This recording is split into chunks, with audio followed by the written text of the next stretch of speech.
Hey guys, just a quick one. You guys are amazing. Thank you so much for showing so much support. We're almost at 5,000 subs, so please, if you haven't already, smash that sub button and let's show YouTube that we have the best story community. I love you guys. Yeah, not gonna lie. This one still plays in my head every night before I hit the hay and sleep. I don't know what I was thinking when I first joined that dating app. I was bored, kind of lonely, and wanted to see what the hype was about. It was just supposed to be some casual scrolling through profiles, maybe chatting with a few people, but things didn't exactly go the way I expected. So one night, I matched with this guy named Tyler. His profile was simple, nothing crazy.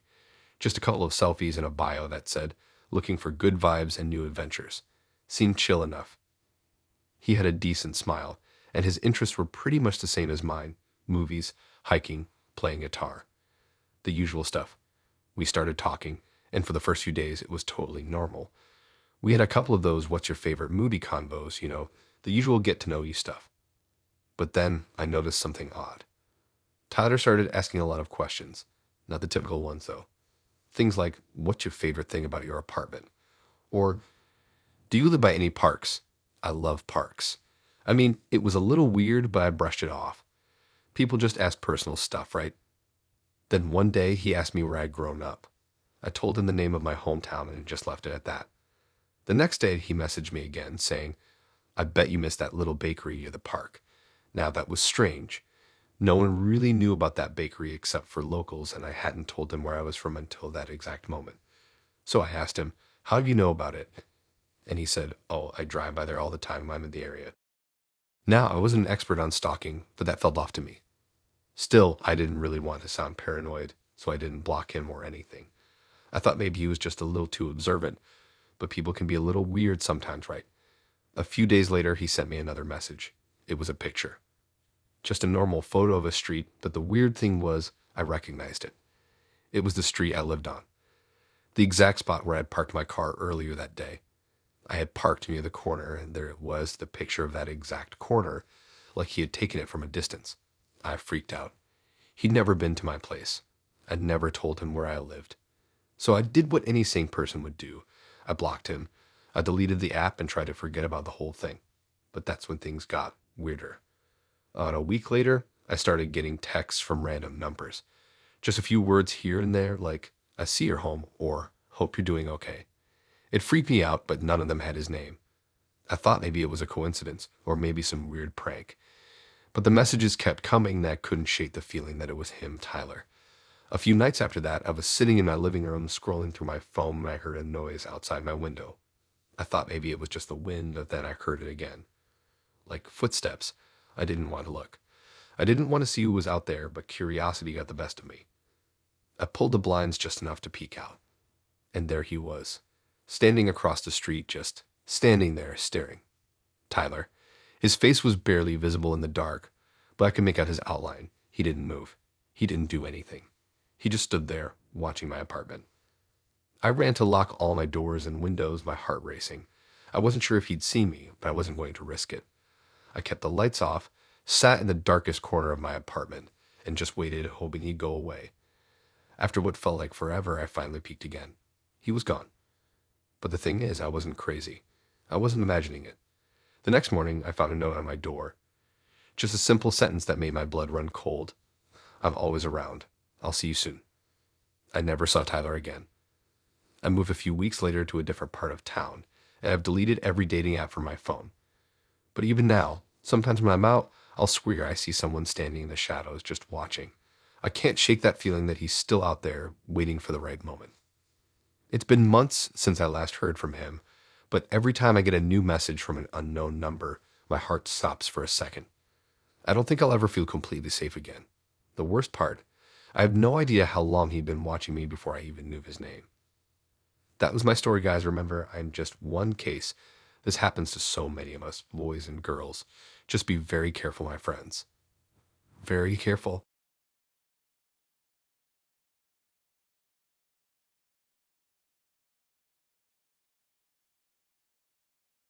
I was never really big into dating apps, but after my last relationship fell apart, I figured I'd give Hinge a try. My friends kept telling me it was different, that it was for people who wanted something a little more real than the other apps. So, with a fresh profile picture and a half-hearted bio, I downloaded it. The first few days were nothing special. A couple of matches here and there, some friendly chats about music and favorite places to eat. Just the usual stuff. Then I matched with Aaron. His profile was, honestly, kind of perfect. He had these piercing green eyes in his photos, and in every one, he looked like he was genuinely having a great time. His bio was just a sentence: life's too short to take too seriously, but let's see what happens. It was simple, but I liked it. He seemed like the kind of guy who wasn't trying too hard to impress anyone. So we started talking. At first, it was normal. We chatted about the city we both lived in, the usual small talk. He asked about my job, what I like to do in my free time, and how I was feeling after my breakup. It was easy, comfortable, and for a while I thought I might actually enjoy getting to know him. But as the days went on, I started noticing things, little things that didn't add up. Like how he always seemed to know what I was doing. One evening, I mentioned that I was meeting some friends for dinner. I didn't tell him where or when, but somehow about an hour later, he messaged me saying, "Hope dinner was good." What'd you end up getting? I was caught off guard. It didn't make sense. I hadn't shared any details about my plans. I asked him how he knew, and he just laughed it off, saying I'd just guessed. "You seem like a shy person." I didn't think much of it at first, but it left me uneasy. Then there were the other things. The way he seemed to be everywhere I was. One afternoon, I posted a picture of my dog at the park. Later that evening, I got a message from Aaron saying, "I saw you there today. Your dog's adorable." I was confused. I hadn't mentioned where I'd gone, and I hadn't seen anyone I knew there. I thought maybe it was just a coincidence, but the more I thought about it, the more I realized how often this had been happening. The turning point came one night when I was out with some friends at a bar. We were having fun, laughing, and just trying to enjoy the night. Then my phone buzzed. I glanced at it, expecting it to be a group chat, but it was a message from Aaron. It said, "I saw you walk in, but you didn't see me. I'm sitting 2 tables behind you." My stomach dropped. I hadn't told him I was going to the bar, let alone which one. There was no way he could have known where I was unless he'd been following me. I looked around the bar, scanning the crowd, but there were too many people for me to pinpoint anyone. My heart started pounding as I felt like I couldn't breathe. I didn't respond to the message. Instead, I shut off my phone and told my friends I wasn't feeling well.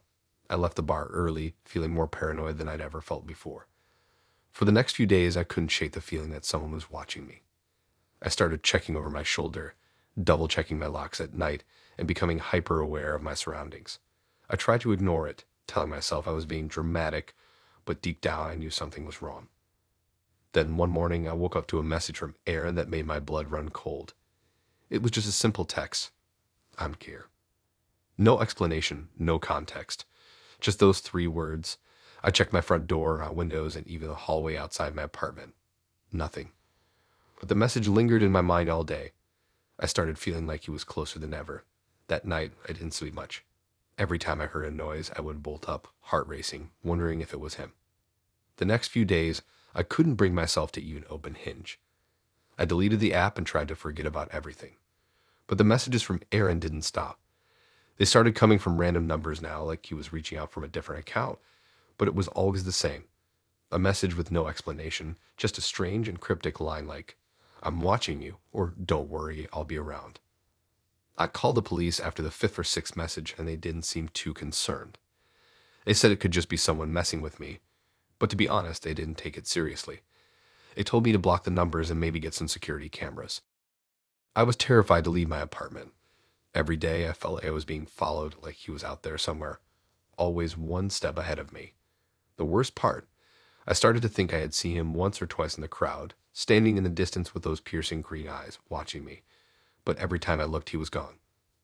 I never spoke to Aaron again. I deleted every account I had on dating apps, even social media. I started taking different routes home, changed my phone number, and tried to put as much distance as I could between myself and that nightmare. But I'll never forget that feeling, the overwhelming, suffocating sense that someone was out there, always watching, waiting. To this day, I don't know who he really was or how he knew so much about me. But I've never gone back to Hinge or any dating app since. It's been months, but every time I go out or even just check my phone, I can't shake the feeling that maybe, just maybe, he's still out there, watching, waiting.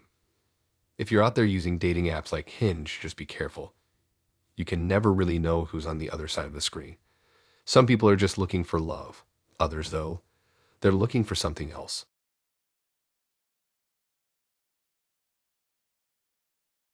I was never really big into dating apps, but after my last relationship fell apart, I figured I'd give Hinge a try.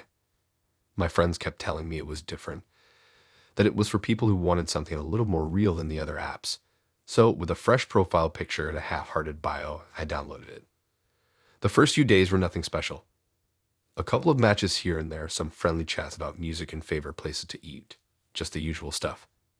Then I matched with Aaron. His profile was, honestly, kind of perfect. He had these piercing green eyes in his photos, and in every one, he looked like he was genuinely having a great time. His bio was just a sentence: life's too short to take too seriously, but let's see what happens. It was simple, but I liked it. He seemed like the kind of guy who wasn't trying too hard to impress anyone. So we started talking. At first, it was normal. We chatted about the city we both lived in, the usual small talk. He asked about my job, what I like to do in my free time, and how I was feeling after my breakup. It was easy, comfortable, and for a while I thought I might actually enjoy getting to know him. But as the days went on, I started noticing things, little things that didn't add up. Like how he always seemed to know what I was doing. One evening, I mentioned I was meeting some friends for dinner. I didn't tell him where or when, but somehow about an hour later, he messaged me saying, "Hope dinner was good." What'd you end up getting? I was caught off guard. It didn't make sense. I hadn't shared any details about my plans. I asked him how he knew, and he just laughed it off, saying I'd just guessed. "You seem like a shy person." I didn't think much of it at first, but it left me uneasy. Then there were the other things. The way he seemed to be everywhere I was. One afternoon, I posted a picture of my dog at the park. Later that evening, I got a message from Aaron saying, "I saw you there today. Your dog's adorable." I was confused. I hadn't mentioned where I'd gone, and I hadn't seen anyone I knew there. I thought maybe it was just a coincidence, but the more I thought about it, the more I realized how often this had been happening. The turning point came one night when I was out with some friends at a bar. We were having fun, laughing, and just trying to enjoy the night. Then my phone buzzed. I glanced at it, expecting it to be a group chat, but it was a message from Aaron. It said, "I saw you walk in, but you didn't see me. I'm sitting 2 tables behind you." My stomach dropped. I hadn't told him I was going to the bar, let alone which one. There was no way he could have known where I was unless he'd been following me. I looked around the bar, scanning the crowd, but there were too many people for me to pinpoint anyone. My heart started pounding as I felt like I couldn't breathe. I didn't respond to the message. Instead, I shut off my phone and told my friends I wasn't feeling well. I left the bar early, feeling more paranoid than I'd ever felt before. For the next few days, I couldn't shake the feeling that someone was watching me. I started checking over my shoulder, double-checking my locks at night, and becoming hyper-aware of my surroundings. I tried to ignore it, telling myself I was being dramatic, but deep down I knew something was wrong. Then one morning, I woke up to a message from Aaron that made my blood run cold. It was just a simple text. "I'm here." No explanation, no context. Just those 3 words. I checked my front door, windows, and even the hallway outside my apartment. Nothing. But the message lingered in my mind all day. I started feeling like he was closer than ever. That night, I didn't sleep much. Every time I heard a noise, I would bolt up, heart racing, wondering if it was him. The next few days, I couldn't bring myself to even open Hinge. I deleted the app and tried to forget about everything. But the messages from Aaron didn't stop. They started coming from random numbers now, like he was reaching out from a different account, but it was always the same. A message with no explanation, just a strange and cryptic line like, "I'm watching you," or "Don't worry, I'll be around." I called the police after the 5th or 6th message, and they didn't seem too concerned. They said it could just be someone messing with me, but to be honest, they didn't take it seriously. They told me to block the numbers and maybe get some security cameras. I was terrified to leave my apartment. Every day I felt like I was being followed, like he was out there somewhere, always one step ahead of me. The worst part, I started to think I had seen him once or twice in the crowd, standing in the distance with those piercing green eyes, watching me. But every time I looked, he was gone. I never spoke to Aaron again. I deleted every account I had on dating apps, even social media. I started taking different routes home, changed my phone number, and tried to put as much distance as I could between myself and that nightmare. But I'll never forget that feeling, the overwhelming, suffocating sense that someone was out there, always watching, waiting. To this day, I don't know who he really was or how he knew so much about me. But I've never gone back to Hinge or any dating app since. It's been months, but every time I go out or even just check my phone, I can't shake the feeling that maybe, just maybe, he's still out there, watching, waiting. If you're out there using dating apps like Hinge, just be careful. You can never really know who's on the other side of the screen. Some people are just looking for love. Others, though, they're looking for something else.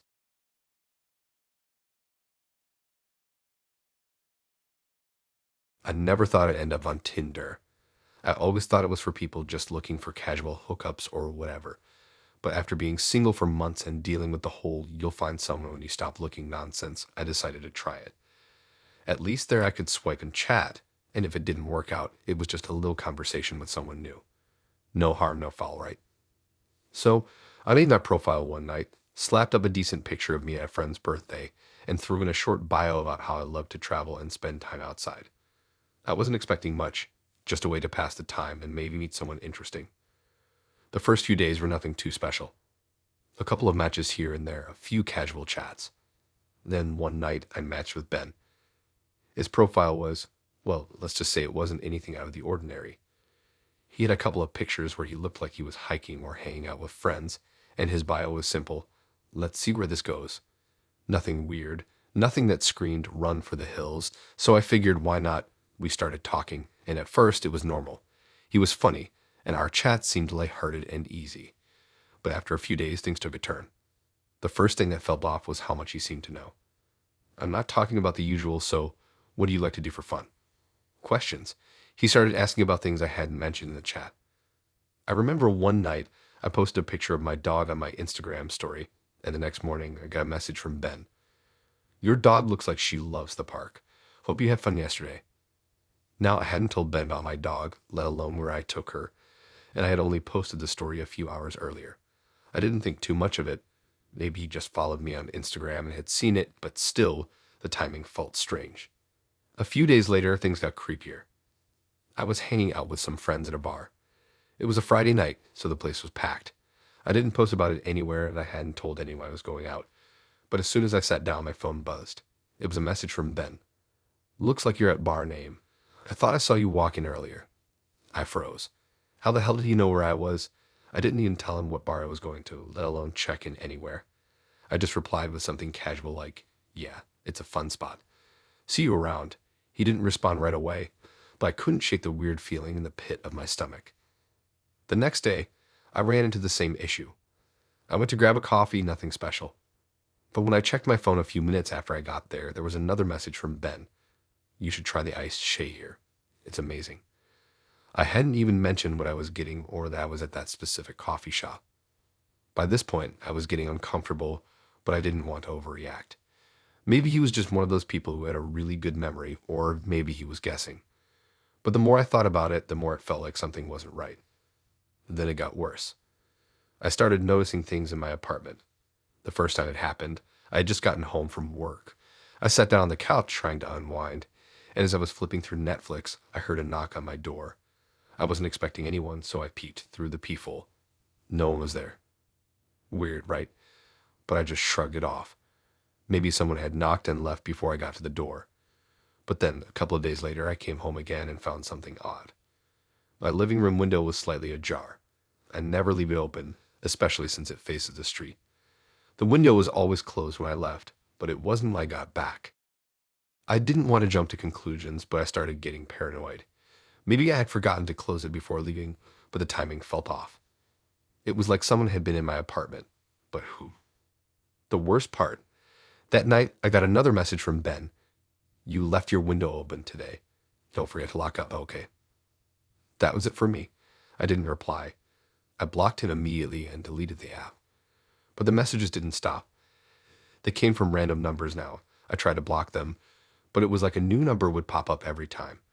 The messages were strange, but the worst ones were the ones that started referencing things I had never told anyone. One of the texts said, you don't need to worry about the locks. I'm always watching. Another one said, I see you walking your dog at the same time every day. I was terrified. The realization hit me. Ben wasn't just someone who was chatting with me. He was stalking me. Somehow, he knew where I lived, where I went, and what I did, and worse, he was watching me. I didn't feel safe in my own apartment anymore. I started sleeping with a chair jammed under the door handle at night, just in case someone tried to break in. I even checked the locks 3 or 4 times before bed. Eventually, I reached out to the police, but there wasn't much they could do. Without any concrete proof of someone physically breaking into my apartment, they couldn't do anything. They told me to keep documenting everything and to change my locks, but that didn't really make me feel safer. The messages stopped after a while, but I couldn't shake the feeling that Ben was still out there watching me. To this day, I can't go out without checking my surroundings, wondering if he's still lurking around, waiting for the next opportunity. If you're on Tinder or any other dating app, just be careful. Some people out there don't want to meet you for a date. They want something else. And once you let them in, they might never leave. Trust your instincts, and if something feels off, run.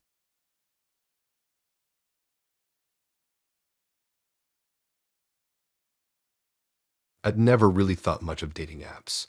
I mean, I'd heard all the stories, people meeting up for dates that went horribly wrong, some ending in creepy stalkers and uncomfortable situations.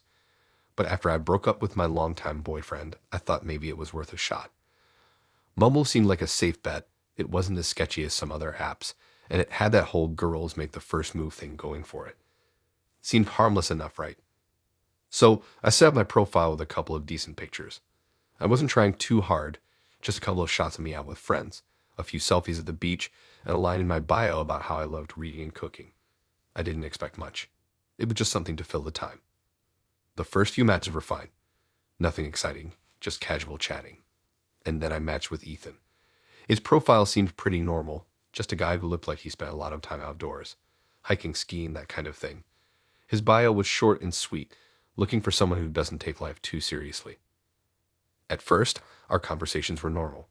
We joked about Netflix shows, talked about travel plans, and shared random things we'd done recently. He was funny, easy to talk to. I didn't think much of it until weird things started happening. It started with small stuff. One day, I posted a picture of my lunch, a salad I had made at home, and within minutes, Eden sent me a message. "That looks like the spot on 5th Street. Are you eating there?" But I hadn't mentioned going to any restaurant. It wasn't like it was a big deal. Maybe he was just guessing. It was a good guess, considering it was a popular place, but still it made me pause for a second. I shrugged it off. Maybe it was a coincidence. But then it kept happening. Every time I posted something on Instagram, whether it was a picture of my morning coffee or a photo of a book I was reading, he would message me shortly after. Not just "hey, cool pic" kind of messages, but detailed ones. "I see you're reading The Great Gatsby. I love that book. I actually just reread it last week." It felt off. It wasn't just casual small talk anymore. It was like he was watching me. Like he knew exactly what I was doing when I was doing it. But it wasn't until a few weeks later that things really got creepy. One evening, I decided to go for a walk around my neighborhood.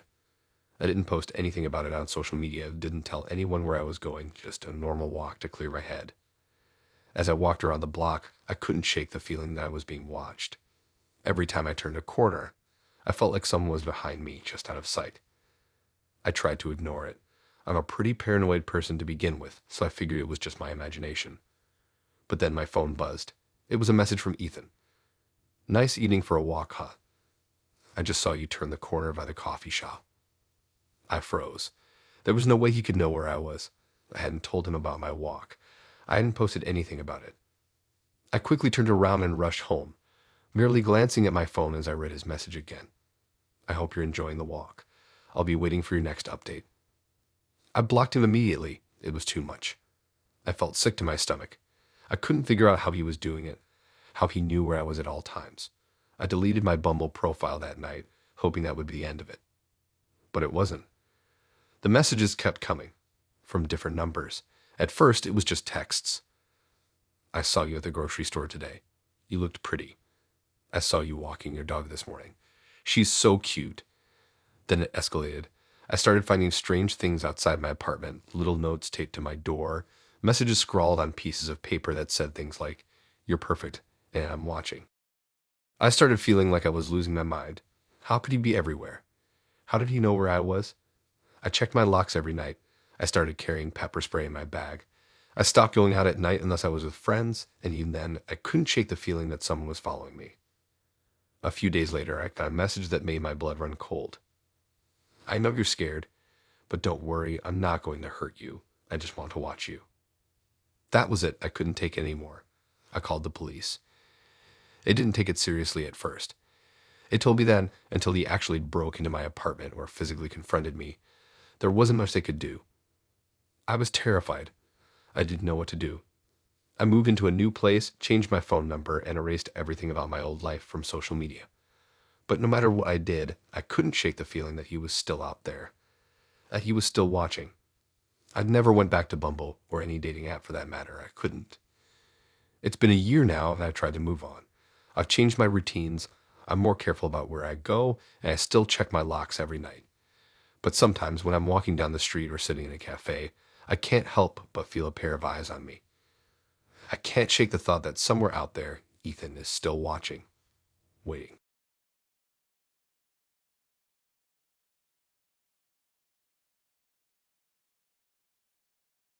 I wasn't the type of person to use dating apps. I always thought it was weird, like, how do you really get to know someone just by texting? But after my breakup, I was lonely and just wanted to meet new people. A friend of mine suggested Hinge because it wasn't as shallow as other apps. The idea was you could build a profile based on questions, so you'd actually know a little about the person before you started chatting. Seemed like a decent place to start, so I figured I'd give it a shot. At first, it was fine. I matched with a couple of guys, had some decent conversations. Nothing serious, just a few casual chats. But then I matched with Greg. His profile didn't really stand out at first, just a few pictures of him at the beach with friends, and a couple of questions answered with clever but not too revealing answers. I didn't think much of it. He seemed like a normal guy, just looking for someone to hang out with. We started talking, and our conversations were, okay, I guess. Not amazing, but not bad either. He'd ask about my day, I'd ask about his, and we'd joke about random things. The usual small talk, but over time things started to get weird. The first red flag came a few days after we started talking. I was talking to him about a trip I was planning to take to a small town about 2 hours away. It was just something I was thinking about, and I wasn't sure if I'd go yet. The next day, I had a message from him. I think you'll really love that town. I went there last summer. The antique shop by the river is great. I froze. I hadn't told him I was going, just that I was thinking about it. But somehow he knew. I tried not to overthink it. Maybe it was just a coincidence. Maybe he'd seen a post about the town online or something. But I didn't feel great about it. A couple of days later, things got even creepier. I had posted a picture of my new shoes on Instagram. Not a big deal, just a quick pic of my sneakers because I liked how they looked. I didn't think anything of it. But later that night, Greg texted me. Nice shoes. I saw you post them earlier. You should try wearing them to the cafe by your place. Great vibe there. I hadn't posted about the cafe. I hadn't even told him which one I went to. I was starting to feel uncomfortable, but I didn't know how to confront him. I didn't want to seem paranoid, so I just played it off. Thanks, I'll check it out sometime, I replied. Then it happened again. I went to the local farmer's market one Saturday just to grab some fresh produce. I didn't post about it on social media, didn't tell anyone I was going. It was just a normal Saturday morning. But when I got home and checked my messages, there was another text from Greg. I saw you at the market today. The peach stand had some good ones this time, didn't it? I was absolutely freaked out at this point. How did he know where I was? How was he tracking my every move? I blocked him immediately and deleted my Hinge account. I thought that would be the end of it. But it wasn't. The messages didn't stop. They just came from different numbers. At first, I thought maybe it was a mistake. Maybe Greg had a friend who was messing with me. But then the texts started to get more personal. Then were just random observations about where I'd been. They started referencing things I'd only told a couple of close friends about. One text said, I saw you at your friend's birthday party last weekend. You looked beautiful in that dress. I hadn't posted about the party. I hadn't even told Greg I was going.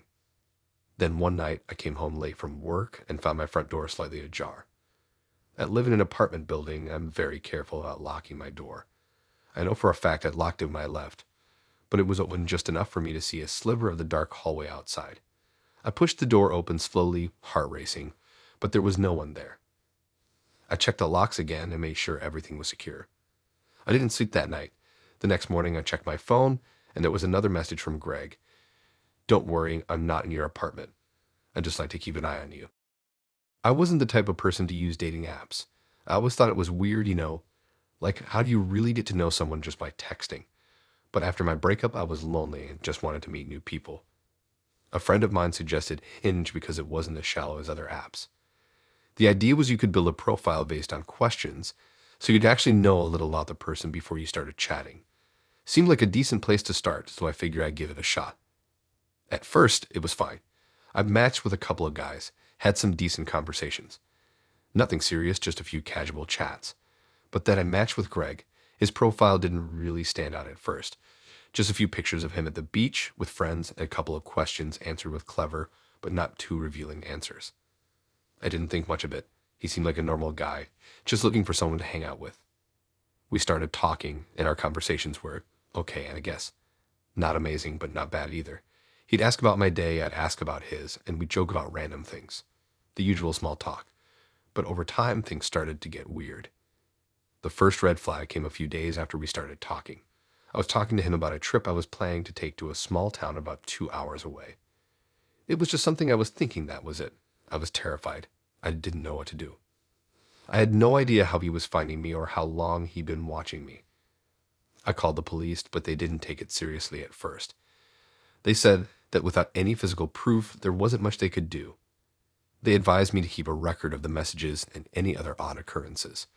But I knew this guy was dangerous. I knew something was seriously wrong. The next few weeks were a blur of paranoia. I started checking my windows and doors obsessively. I stopped going out alone. If I had to leave the apartment, I'd make sure to tell someone where I was going. But no matter what I did, I couldn't shake the feeling that Gray was always there watching me. I started having nightmares about him breaking into my apartment, just standing there in the dark, waiting.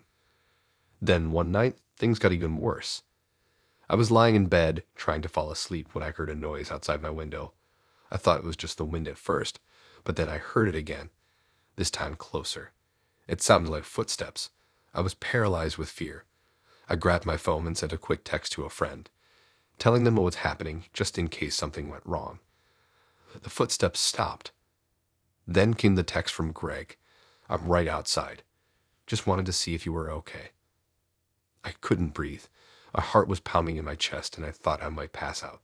I stayed frozen, not daring to move. I waited for what felt like hours before I finally mustered the courage to peek out the window. Nothing. There was no one there. But the next day, I found something on the ground outside my apartment. An old, faded photograph of me taken at the farmer's market, smiling and holding my bag of peaches. That was the final straw. I moved out the next week. I didn't even wait to finish my lease. I packed up my stuff, changed my number, and never looked back. I don't know how Greg found me or why he did it, but I've never felt safe since. If you're on Hinge or any other dating app, please be careful. Some people don't just want to meet you for a date. They want to control you, stalk you, and make you feel like you're never alone. Stay vigilant and don't ignore the red flags. They're there for a reason.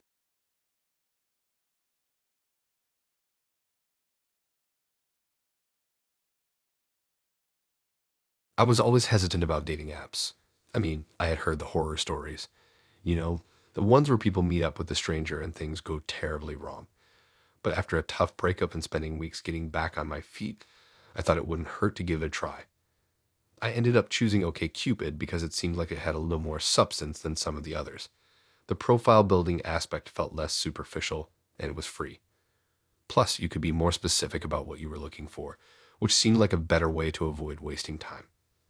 I wasn't expecting anything serious right away, just some casual chats, maybe meeting new people. So I filled up my profile with some decent pictures of me hiking, a couple with friends, and a short bio saying I loved reading yoga and trying new coffee shops. I honestly didn't expect much to come of it, but within a few days, I got matched with Nick. His profile seemed pretty normal, good looking into fitness, like dogs, and seemed pretty laid back.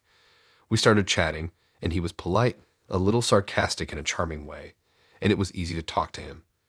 He asked about my favorite books, which led to a discussion about our mutual love for crime thrillers. Things were normal. I was enjoying the conversation, but after a while, he started saying things that made me feel uncomfortable. The first time I noticed something was off was when he mentioned how well he remembered things I hadn't said. I told him that I liked hiking, and then a few days later, he messaged me out of nowhere saying, the trail up by Willow Ridge is beautiful at sunset. You should check out next time you go hiking. At first, I thought maybe he just knew the area, but something about it didn't sit right. It wasn't a common trail, and I hadn't even mentioned that I planned on hiking there, but I shrugged it off. Maybe it was a coincidence. Then it happened again. We were talking about food one night, and I casually mentioned I had tried a new Italian place downtown the weekend before. It wasn't a big deal, but a few days later he sent me a message. I hope you enjoyed that pasta. It's always great there, especially on a Friday night. Okay, now I was starting to get weirded out. How did he know which day I went there? I hadn't posted about it anywhere, not on social media, not to anyone else. And it wasn't like he had asked me about it before, so how did he know I had gone to that exact place on a Friday night? I tried to brush it off again. I didn't want to overreact, but the next message made me freeze. You know, I saw you the other day.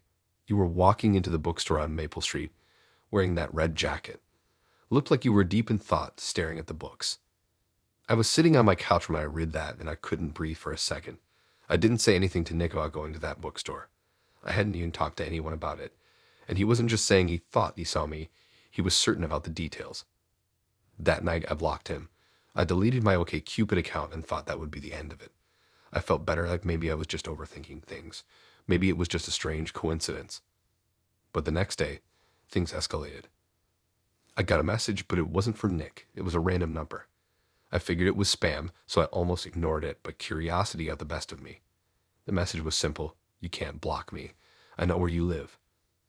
I felt a cold rush of fear. My heart started racing as I stared at the screen. I couldn't think straight. My mind was a blur, and I started panicking. How did they know where I lived? Was it Nick? How had he found me? I changed my phone number, set my social media profiles to private, and tried to stay calm. I started being more cautious about where I went, what I posted. But the worst part was knowing that someone knew where I was, what I was doing. Then, a few days later, I got another message. This time, it was from an unknown email address. I opened it, dreading what I'd see, but it was just a picture of me, taken from across the street. It wasn't a clear shot, but it was definitely me standing outside my apartment building. I almost dropped my phone. I couldn't breathe. I was shaking. How did they get that picture? I hadn't seen anyone across the street. I didn't go outside often. And when I did, I was careful about not being in the same place for too long. How had they gotten that close without me noticing? I called the police, but when they came, they told me there was nothing they could do. They couldn't trace the number or the email without more concrete evidence. They advised me to keep a record of everything, but I felt helpless. What was I supposed to do with this? I didn't feel safe anymore. I couldn't even walk to my car without feeling like someone was behind me. The paranoia kept building up. I stopped going out unless I was with someone. Even then, I couldn't shake the feeling that I was being followed. I started taking different routes when I left my apartment, changed up my schedule, and still, I never felt like I could relax. And then, a week after the last message, I woke up to something that made my stomach drop. There was a small note taped to my door. It wasn't signed, but it was addressed to me. It read, "I'm not done with you yet. You'll see me soon." I didn't wait to see what would happen next. I packed up everything I could, found a friend to stay with, and moved out of that apartment. I never went back.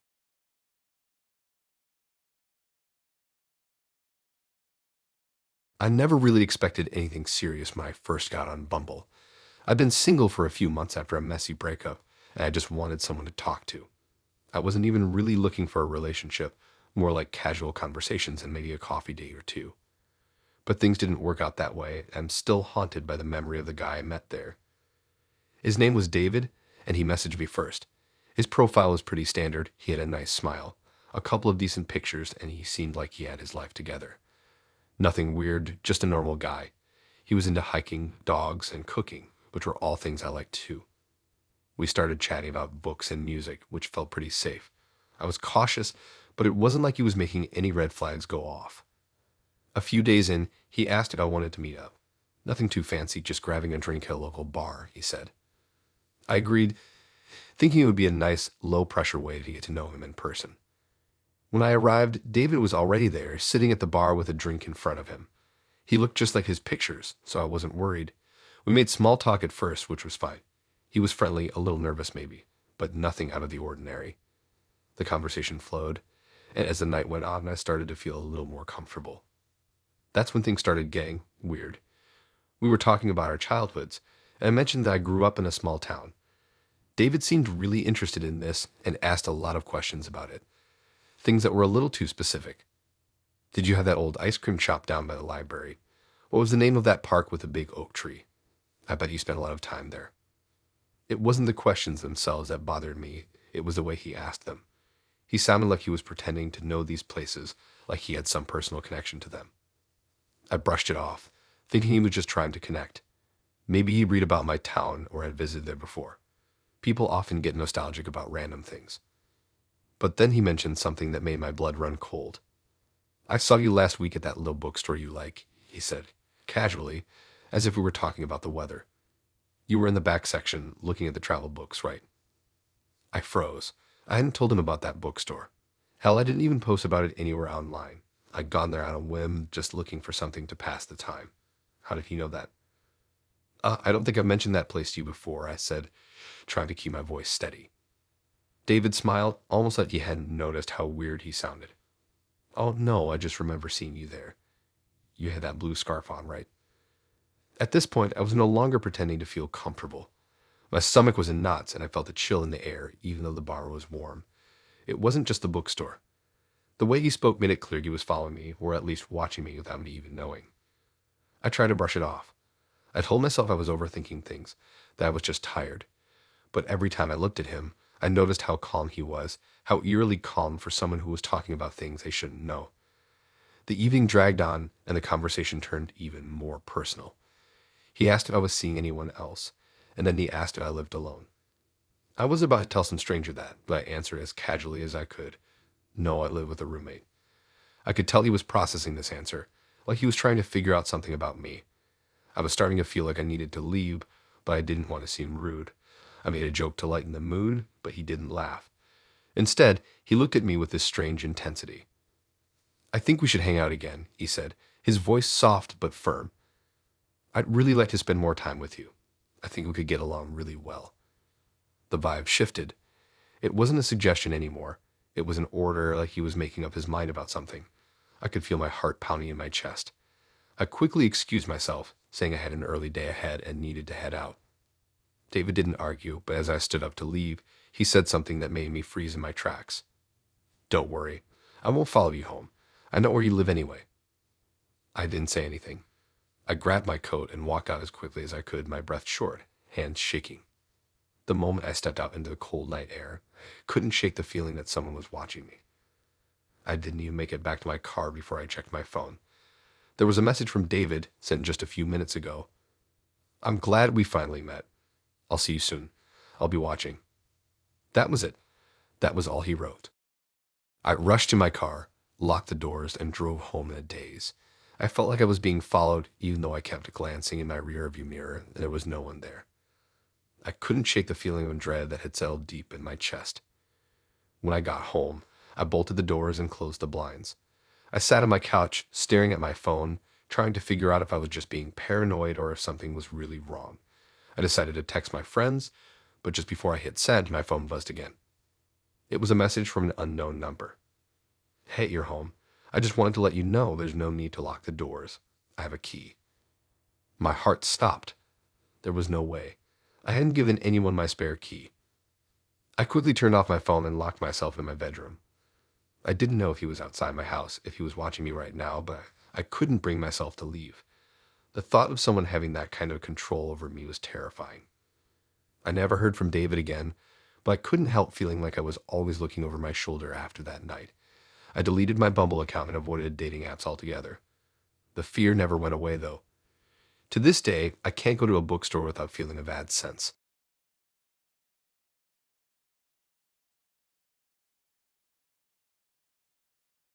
I downloaded Hinge on a whim after seeing my friend rave about how she met a great guy on there. To be honest, I wasn't expecting much. After a few bad dates, I just wanted something that would let me meet someone chill, maybe grab a coffee, and have a casual conversation. I'd seen some horror stories about dating apps, but I thought, hey, that won't happen to me. That's when I met Ben. His profile seemed perfect, or at least it checked all the boxes. He was funny, into hiking, which is huge for me, and his pictures looked normal. No red flags. I liked his vibe from the start, and the conversation flowed easily. He was cool, friendly, and I thought maybe we could meet up soon for that coffee I had been craving. But then, after a few days of chatting, things took a strange turn. Ben started getting too personal. He asked about my family, my childhood, stuff I hadn't really mentioned. I brushed it off, thinking maybe he was just one of those guys who like to get to know you on a deeper level. I didn't think much of it at first, but looking back, I should have caught on then.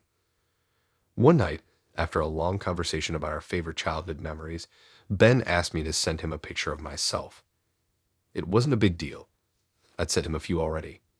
I figured he just wanted to see a more recent photo, so I sent him a quick selfie. I was sitting in my room with my messy hair, not thinking anything of it. It was casual. A minute later, I had a reply. "I'm so glad you sent this. You look even better than I imagined." I didn't respond immediately. It was a little too forward, but I tried to let it slide. The thing that made me uneasy wasn't the comment, though. It was the photo. You see, Ben had sent me a picture too. It was a normal selfie, or at least I thought it was. It looked like it had been taken from a different angle than his other photos, like he was leaning in, but didn't make much sense. It wasn't the angle that bothered me. It was the fact that I could see my window in the background of his picture. I froze, staring at it, my heart pounding in my chest. The window in the picture looked identical to the one in my bedroom. The curtains were the same, the trees outside were the same, the faint streetlight outside my window. I could even see the reflection of my lamp on the glass. My room was in the exact same position. I quickly checked the time of the message. It was sent after I'd taken the selfie and sent it to him. There was no way he could have been outside my window when I took the photo. My fingers trembled as I typed out a message. "Wait, how did you take that picture?" But before I could hit send, another message popped up. "I'm glad you like it. It's funny, actually. I took it from outside your window. You've been looking so cute lately. I think I can make you even cuter." I dropped my phone. The blood drained from my face. I felt like my entire body went cold. I looked around my room in a panic. Everything felt wrong. The thought that someone had been watching me from outside my window, it felt like I couldn't breathe. I scrambled to lock my door, checking the blinds and peering outside. My heart was racing, but there was nothing. No one. The messages kept coming, one after another, each one more unsettling than the last. "You probably didn't even notice me. I watched you take that selfie. You look so good when you don't know anyone's watching. And then, I love how your hair falls when you're concentrating. I can't wait to see you again. We should meet up soon." I couldn't bring myself to text back. I didn't even know what to say. I was shaking, my mind a blur. Who was this guy? How had he gotten so close to my place without me hearing him? He had mentioned seeing me recently, but I hadn't noticed anyone lingering outside my window. I had to be sure. I opened the curtains and looked outside, scanning the yard and the street. Nothing. No one. The next message was even worse. "I'm really close. I'm standing on the other side of your window right now. I can see you looking." I couldn't breathe. There was no way. There's no way he could be outside, right? My mind was racing, trying to figure out what to do. I grabbed my phone and called my best friend, but it went straight to voicemail. I tried again. No answer. I kept my eyes glued to the window, my heart hammering in my chest. My mind was screaming at me to run, to do something. But I couldn't move. I was frozen in fear. The phone buzzed again. "I can see your face now. You're so scared. I think that makes you even prettier. Don't worry, I won't hurt you. I just want to see you." I snapped. I immediately blocked him on Hinge, but I was still staring at the screen. I couldn't look away. The window behind me seemed to close in, and I couldn't shake the feeling that someone was watching me. I finally got the courage to step outside and check around the house. I thought maybe I'd see something, anything, that would explain the whole thing. But I didn't see a single person. There were no footsteps in the snow, no signs of anyone being there at all. That night, I stayed up all night, checking the locks on my doors and windows every few minutes. I kept looking outside, but it was silent. Nothing was moving. Still, I couldn't shake the feeling that someone was out there. The next morning, I filed a report with the police. They couldn't trace the number, couldn't track the account. They told me it might have been a prank or someone who was just a little too obsessed. But I couldn't shake the memory of that photo, the way it felt like he was already inside my life. I deleted Hinge, deleted all my dating apps, but I couldn't shake the feeling that I wasn't alone. Every time I hear a sound outside my window, every time I see a car parked on the street, my heart stops. I keep looking over my shoulder, waiting for the day when that guy finally shows up.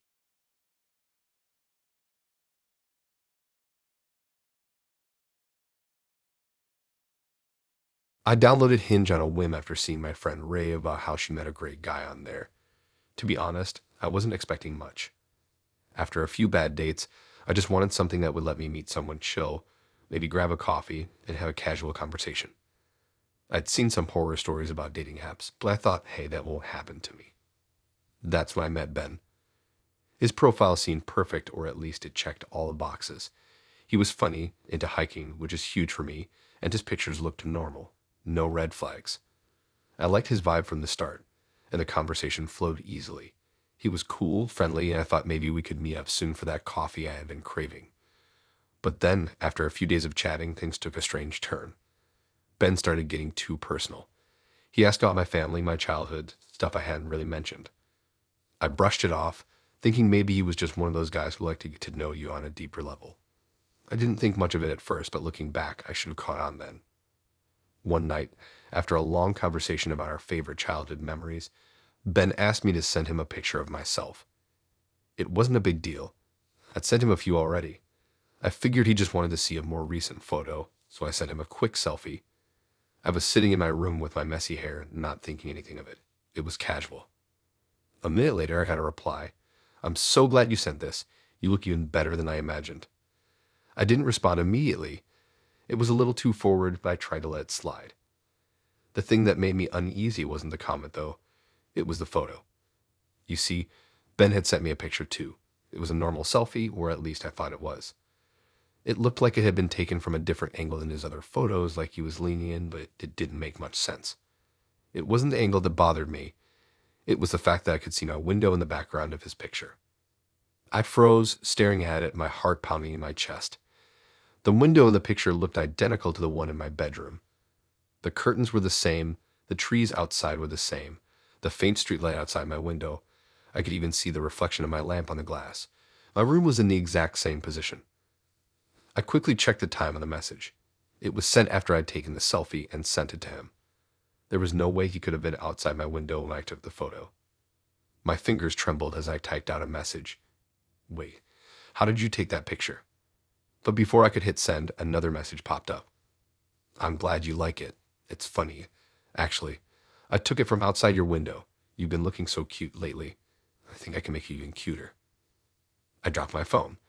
The blood drained from my face. I felt like my entire body went cold. I looked around my room in a panic. Everything felt wrong. The thought that someone had been watching me from outside my window, it felt like I couldn't breathe. I scrambled to lock my door, checking the blinds and peering outside. My heart was racing, but there was nothing. No one. The messages kept coming, one after another, each one more unsettling than the last. "You probably didn't even notice me. I watched you take that selfie. You look so good when you don't know anyone's watching." And then, "I love how your hair falls when you're concentrating. I can't wait to see you again. We should meet up soon." I couldn't bring myself to text back. I didn't even know what to say. I was shaking, my mind a blur. Who was this guy? How had he gotten so close to my place without me hearing him? He had mentioned seeing me recently, but I hadn't noticed anyone lingering outside my window. I had to be sure. I opened the curtains and looked outside, scanning the yard and the street. Nothing. No one. The next message was even worse. "I'm really close. I'm standing on the other side of your window right now. I can see you looking." I couldn't breathe. There was no way. There's no way he could be outside, right? My mind was racing, trying to figure out what to do. I grabbed my phone and called my best friend, but it went straight to voicemail. I tried again. No answer. I kept my eyes glued to the window, my heart hammering in my chest. My mind was screaming at me to run, to do something, but I couldn't move. I was frozen in fear. The phone buzzed again. "I can see your face now. You're so scared. I think that makes you even prettier. Don't worry, I won't hurt you. I just want to see you." I snapped. I immediately blocked him on Hinge, but I was still staring at the screen. I couldn't look away. The window behind me seemed to close in, and I couldn't shake the feeling that someone was watching me. I finally got up the courage to step outside and to check around the house. I thought maybe I'd see something, anything, that would explain the whole thing, but I didn't see a single person. There were no footsteps in the snow, no signs of anyone being there at all. That night, I stayed up all night, checking the locks on my doors and windows every few minutes. I kept looking outside, but it was silent. Nothing was moving. Still, I couldn't shake the feeling that someone was out there. The next morning, I filed a report with the police. They couldn't trace the number, couldn't track the account. They told me it might have been a prank or someone who was just a little too obsessed. But I couldn't shake the memory of that photo, the way it felt like he was already inside my life. I deleted Hinge, deleted all my dating apps, but I couldn't shake the feeling that I wasn't alone. Every time I hear a sound outside my window, every time I see a car parked on the street, my heart stops. I keep looking over my shoulder, waiting for the day when that guy finally shows up. So trust your gut. And don't think that they're harmless just because their profile looks normal. Some people don't just want to get to know you, they want to watch you.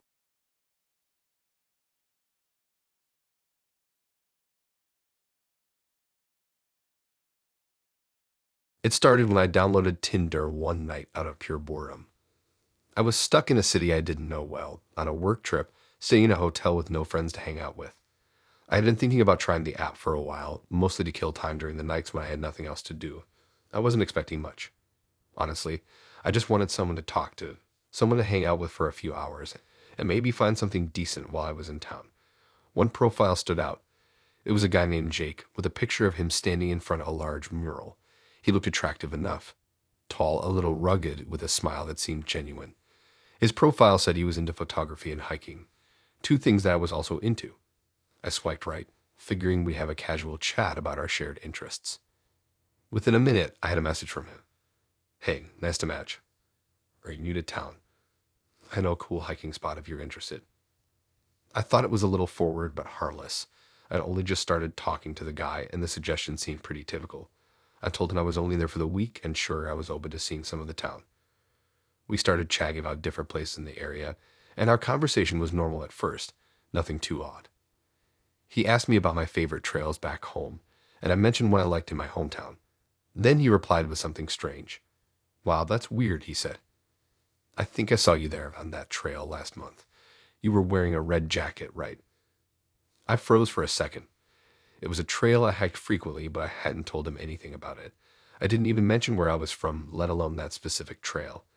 I dismissed it as coincidence and tried to keep the conversation going. Maybe he'd been to the same trail and saw someone who looked like me. The next few messages made my heart race. By the way, I saw you at the cafe near your hotel this morning. You were sitting by the window, drinking coffee and reading your book. Nice choice on the novel right away. How do you know where I was? I had been sitting by the window in that exact spot that morning, but hadn't mentioned it to anyone. I hadn't even posted a picture or anything on social media. I felt a sick twist in my stomach. I tried to play it cool, but I was freaking out inside. What do you mean? How did you know I was there? He replied almost immediately, I saw you. You were reading The Silent Patient, right? I was just on the other side of the street at a bookstore. I was frozen, staring at my phone, not knowing what to think. How could he have known that?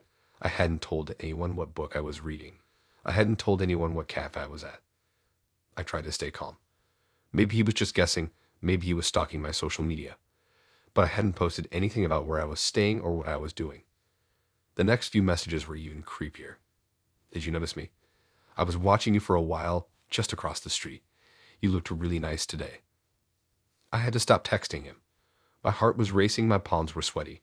I couldn't believe this was happening. I had just been looking for a casual conversation, and now I was terrified. I told myself I was being paranoid, that it was just a coincidence, and that I had to calm down. I blocked him. But the panic didn't go away. The next day, I left the hotel early and went to another cafe just to get away from my room.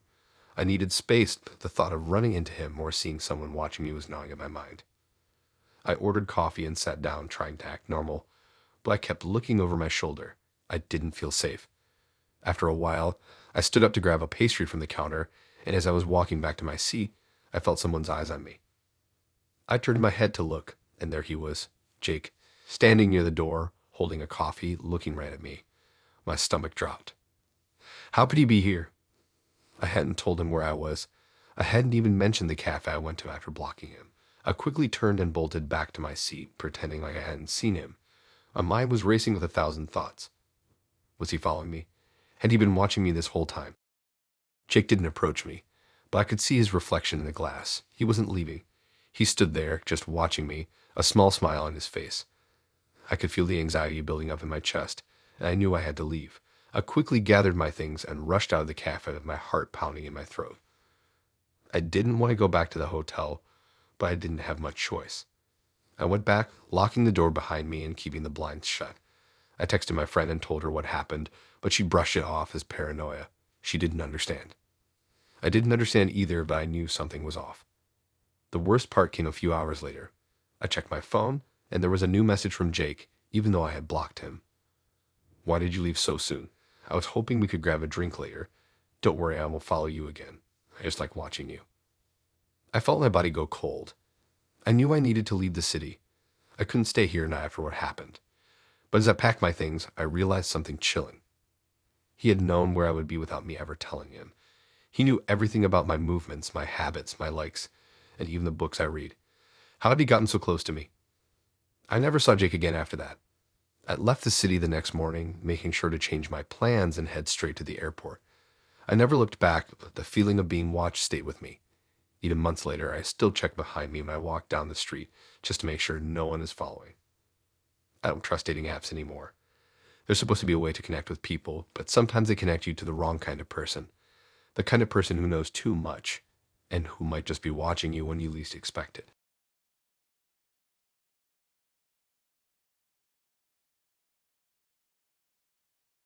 I'll be honest, I'm not the type to get freaked out by dating apps. I've tried a few before, but nothing too serious. It's just a way to meet people. So when I downloaded Linko, a new app that's been getting a lot of buzz lately, I figured I'd give it a shot. The app was supposed to be a more genuine way to meet people, so I thought, why not? At first, it was pretty normal. I matched with a couple of girls, nothing crazy, just small talk. Then one evening, I came across Lily's profile. She had a cute smile, and in her bio, she mentioned she loved trying new coffee shops and hiking. Basic stuff, but we had a lot in common. I swiped right, and she matched with me almost immediately. We started talking pretty casually at first, just the usual, talking about our jobs, where we were from, what we liked to do for fun. Her messages were sweet and laid back. I was used to getting one-word replies or awkward silence, so it was a nice change of pace. As the days passed, we started talking more. She mentioned a couple of places she liked to go, like this small diner near my neighborhood that I'd been to a few times. It was nothing weird, just small talk. But the more we talked, the more she seemed to know about me. Little things like what time I usually went to the gym, what coffee I ordered at Starbucks. Stuff I didn't remember mentioning. I didn't think much of it at first. It could have been coincidence, right? She just remembered details. We'd all do that. But it felt off. Still, I pushed the feeling aside. Maybe she was just trying to be friendly. Then things started happening. One afternoon, I was at this coffee shop I loved, sitting by the window and scrolling through my phone. I was just zoning out, not really thinking about anything when I looked up. And there she was, Lily. She was sitting across the room in a corner booth, sipping a lot and looking at her phone. I froze for a second. I wasn't even sure if it was her at first, but I noticed the same jacket from her pictures. She looked up and caught me staring. I quickly looked away, pretending like I hadn't seen her. She didn't wave or come over, though. I figured maybe it was a coincidence. After all, coffee shops are public places, right? But later that night, she texted me. "Hey, hope you had a good time at the coffee shop earlier." I didn't know how to respond. I hadn't mentioned I was there, so it kind of freaked me out. I thought maybe she had just seen me.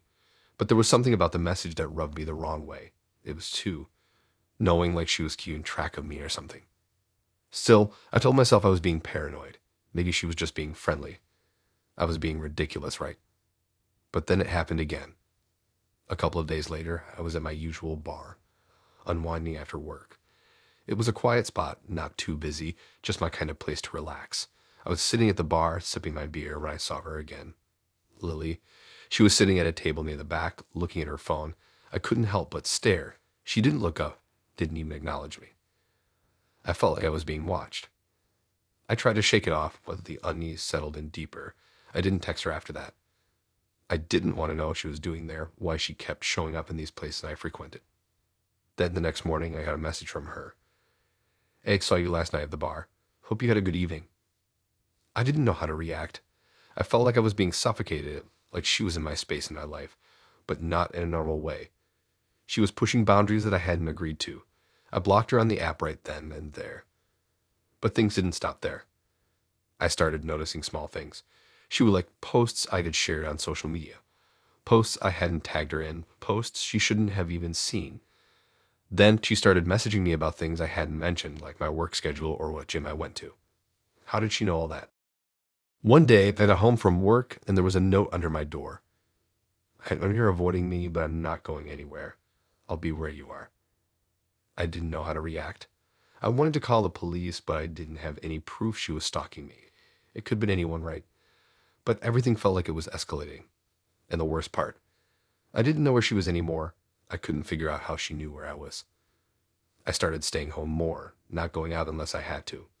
I locked my doors, checked the windows. I wasn't sleeping well, and the dread never left me. Everywhere I went, I kept thinking she was watching, following. A week later, I decided I'd had enough. I was done with hiding. I went out to grab a drink to try and feel normal again, to show myself I wasn't going to let this thing run my life. As I was leaving, I noticed someone across the street. A woman. She was standing by the corner looking at me. I couldn't make out her face, but she was tall, wearing the same jacket that Lily had worn in her photos. I couldn't breathe. I didn't stick around to find out. I ran straight to my car, locked the doors, and drove off, not looking back. I deleted every account, changed my number, and started over. But sometimes, late at night, when I'm walking back to my apartment, I swear I can feel her watching me. I can feel her eyes. I don't know how she'd find me again. I don't know what she wants. But I'm not going to wait around to find out. If you're on LinkUp, maybe take a second and check who's paying too much attention. You never know when someone might be watching you.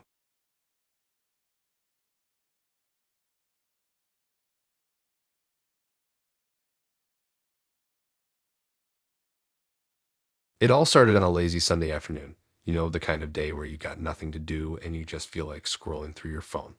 I wasn't expecting much when I downloaded OkCupid. It was just something to pass the time. I'd seen a couple of friends mention it, so I thought, why not?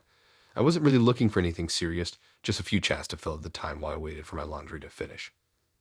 I set up my profile, picked some decent photos of myself, and tried to come up with a witty bio. Nothing too revealing, but enough to get a conversation started. After a few swipes, I got a match. His name was Aaron, and his profile looked pretty standard. He had a few group pictures, an outdoorsy shot, and a love to laugh kind of tagline. The usual stuff, right? He messaged me almost immediately. I wasn't really sure what to expect, but after a few back and forth messages, I realized we were vibing pretty well. He seemed like an interesting guy. He was into reading, hiking, and dogs, and we shared a lot of similar tastes. After a day or so of chatting, he asked if I wanted to meet up. It seemed casual enough, so I agreed. We picked a local bar near my place, somewhere that was cozy but not too loud. I remember walking in, feeling pretty excited about it. I'm not gonna lie, I was hoping for a fun night out, even though I wasn't sure how it would go. I'd been on a couple of bad dates before, but nothing that bad. As I walked up to the bar, I saw him sitting in the corner, looking pretty much like his photos. Dark hair, a little scruffy, but with a nice smile. We waved at each other, and he stood up to greet me. We talked about the usual stuff at first, exchanging small talk about work and the weather, but then we started to get into some deeper topics. He was super easy to talk to, and I was starting to feel comfortable. After a while, I noticed that he kept glancing at his phone, kind of nervously. It wasn't enough to make me feel uncomfortable yet, but it was a little odd. He kept apologizing, saying that work had been hectic lately. I didn't think much of it, until halfway through the night, something weird happened. I was telling him about a hike I'd gone a few months ago, and he just stared at me for a moment before saying, "Wait, that trail was near a lake." I paused, caught off guard. I hadn't mentioned where I hiked or anything about the lake. I figured he was just guessing. Maybe it was a common spot. But there was something about the way he said it, the way his eyes lingered on me, that made me feel strange. "Yeah, how did you know?" I asked, trying to keep the mood light. He just smiled and shrugged, like it wasn't a big deal, but it felt like it was. The way he was acting made me feel like I was missing something. Still, I brushed it off. Maybe he was just a little too into hiking spots, who knows? As the night went on, I started to get a little weirded out.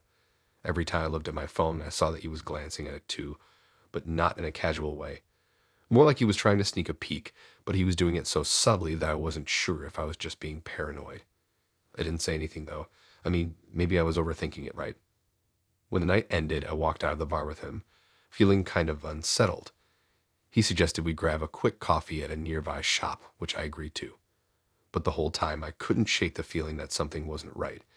It wasn't until we sat down at the coffee shop and he checked his phone again that I saw something that made me freeze. It was a notification from OkCupid, but it wasn't a normal one. It was a message that didn't seem to come from me or anyone I knew. Look out the window. I'm watching. I didn't say anything at first, trying to keep it cool, but my mind was racing. I tried to dismiss it, thinking it was just some weird glitch or something. But as I glanced at Aaron, I noticed that his face had gone pale. It was like he had seen a ghost. He didn't look at me, though. Instead, he stared at the wall, and for the first time I saw a real flicker of something unsettling in his eyes. The worst part, I didn't know where that message came from. There was no name, no number attached. Just that message. I excused myself and said I was going to the bathroom. I needed to get a grip. The entire time I was in there, I kept thinking about what had just happened. I texted a friend, telling her I wasn't feeling great and needed to leave. I knew it wasn't much, but I just wanted to get out of there before anything else happened. When I walked back to the table, Aaron was gone. At first, I figured he'd step outside for a minute, but as I glanced around the coffee shop, I didn't see him anywhere. My heart started racing. He couldn't have left that fast, right? That's when I saw it. A small piece of paper tucked under my coffee cup. Don't go home alone. It's not safe. It was written in messy handwriting, and it sent a chill straight through me. Who was leaving these notes? I left the cafe with my head spinning and walked quickly back to my car, making sure to keep an eye on my surroundings. The entire time, I felt like someone was behind me, following me. When I got in my car, I locked the doors and drove straight home. I couldn't shake the feeling that something was off, and I couldn't stop looking over my shoulder. When I finally made it to my apartment, I checked my phone again. There were more messages on OkCupid, but from Aaron. How are you feeling? I've been following you all night. I blocked him immediately and deleted the app. But I couldn't sleep that night, not really. I kept hearing things outside my window, things that made my heart race every time I checked. I never went back on OkCupid again. To this day, I don't know who sent that message or how they knew where I was. All I know is that it was too close for comfort, and I'll never trust a random online connection again. Not after that night.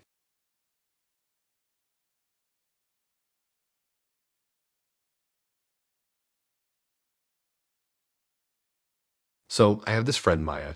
She's been on Hinge for a while, like way longer than anyone else I know, but she's always been pretty cautious about the people she talks to. Me. I'm more of a swipe right and hope for the best type. But Maya, she would ask for Instagram handles, LinkedIn, even make sure the person's Facebook was real. Super cautious, right? But she's had a few bad experiences, so I get it. A couple of weeks ago, she told me about this guy she'd matched with. His name was Dylan. She was hesitant at first, said something about how his profile felt too perfect, like everything just seemed staged. But she kept talking to him anyway. She said it felt fine. He didn't give off any red flags, but something about it stuck with me. Now, you have to know something about Maya. She's not paranoid. She's not the type to get anxious over small stuff. So when she started getting weird about him, I figured it was just another one of those phases. But then things started getting really strange. I remember the night she told me about him, and she had that tone in her voice. The one she gets when she's trying to hide something but doesn't really want to admit that it's freaking her out. She said that Dylan had been messaging her nonstop. All normal stuff at first. Good morning texts checking in throughout the day. But then things started getting too personal too fast. At first, it was the simple how's your day stuff. But then, out of nowhere, he started asking about her childhood. Like weirdly specific stuff. Like, do you remember the street you grew up on? Or what was your favorite toy when you were little? Stuff she never even shared on her profile. It was as if he knew these things without asking. Maya brushed it off, saying it was just a coincidence.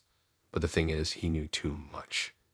She said he would randomly mention little things about her life, like the fact that she loved a certain TV show or had once tweeted about a bad date she went on years ago. How could he know that? She didn't even remember mentioning it to him. I could tell she was freaked out, but she didn't want to admit it. She's always been the type to brush off stuff like this. I kept telling her to be careful, but she was still talking to him. Then things went completely off the rails. One night, after a couple of weeks of chatting, Maya went on a date with him. It was just dinner at a local restaurant. She said everything went fine. Nothing strange happened, just an average first date. But after the date, Dylan started getting way too clingy. He texted her the whole time she was driving home, asking if she was safe, checking in on her like every hour. But here's where it gets weird. Maya had parked in front of her apartment building when she got home, and her phone lit up with another message from Dylan. He had asked, "Are you inside yet?" It seemed innocent enough, but when she told him she was, he responded with, "I can see you." She laughed it off at first, but after a second, she realized that her blinds were closed and her apartment was pitch black. It didn't make sense. How could he see her? But she didn't want to jump to conclusions. She figured it was a weird coincidence. But the texts kept coming all night long. Every time she would check her phone, there'd be another message from Dylan. Then, at 3 a.m., she woke up to the worst text of all. "I'm outside your window." She didn't sleep the rest of the night. At first, she thought it might be a prank, some weird joke he was pulling. But she was wrong. The next morning, she went through her phone, checking the texts again. She found something even worse. Photos of her apartment. Photos taken at different times of the day. Some in the morning, some at night, just random pictures of her building. A shot of her front door, one the hallway leading up to her door, and one even showed her car parked outside. It was the kind of stuff that only someone who had been watching her could have gotten. No one could have just randomly snapped those shots unless they were there. Maya didn't tell me at first. She was too freaked out, too embarrassed to admit how scared she was. But when she started seeing him pop up on her social media, random likes on her photos and comments on things she posted months ago, that's when she got worried enough to show me. I didn't want to make a big deal out of it. I thought maybe I was overreacting, but after hearing the way she spoke about it, I started feeling like something was wrong. She had blocked him on everything. Tinder, Instagram, even Facebook. She changed all of her privacy settings, and I told her to report him on Hinge. But somehow he kept showing up. The worst part, he kept leaving weird, cryptic comments on her posts. Stuff like, "I can hear your footsteps," or "That sweater looks great on you, but I think you'd look better without it." Maya didn't even know how he was finding her pictures. She hadn't posted anything on her main account in days. It was like he had some way of keeping track of her. A few nights later, Maya called me, freaking out. She was convinced someone was in her building. She said she kept hearing footsteps outside her door, slow, deliberate footsteps. At first, she thought it was just the neighbors, but it kept happening. Every time she would try to get up and check, she'd hear the footsteps stop, as if whoever it was knew she was looking. She couldn't take it anymore. She didn't feel safe in her own apartment. She packed a bag and stayed with me for a few days. But even then, the messages kept coming, all the way until the morning she left. "I'm always watching you." That was the last one she got before she blocked him again. But the thing is, no matter how many times she blocked him, the messages didn't stop. Maya had checked her Hinge account one last time, just to make sure everything was locked down. When she opened it, its profile was gone. There was no record of him ever existing. No account, no messages, just blank space where his profile had been. It was like he'd never been there at all. We still don't know what happened to him, but every now and then, I'll hear a sound outside my window, or Maya will send me a message saying she feels like she's being followed again. We've both deleted Hinge since then. Neither of us feel safe using dating apps anymore, especially after what happened. Whatever it was, whether it was him or someone else, it still feels like it's lurking, waiting for us to slip up again. And honestly, every time I see someone with a perfect profile on one of those apps, I can't help but wonder who's really behind it.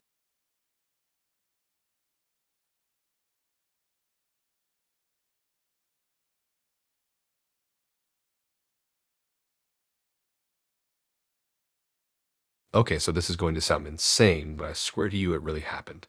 I'm still trying to wrap my head around it. It all started when I got this message on Tinder. I didn't think much of it at first because, well, it's Tinder. You know how it is, right? You swipe left on most people and maybe talk to a few, and forget about it until your notifications start blowing up again. But there was something different about this guy, Oliver. He didn't just send me a boring, "Hey, what's up?" His first message was actually interesting. He was talking about this super random thing that I had just posted on my Insta the day before. Like, he knew way too much about me. I thought maybe I'd mentioned it on my profile or something. But nope, this was stuff I hadn't told anyone, not even my close friends. But the message wasn't creepy, not at first. It was like he was just really good at reading my vibe, you know? He was into the same stuff I liked, and his messages were casual, funny. He didn't seem weird, so I kept talking to him. He didn't pressure me into giving him my number or anything. In fact, he asked me if it was okay to switch over to Snapchat, just to make the conversation easier. And I thought, why not? So we moved over there. That's where things got strange. Oliver wasn't just talking about surface level stuff. He started asking these really personal questions. Not like, what's your favorite color? But more like, do you ever get the feeling that people don't actually know you? Like they only see what you show them, but never the real you.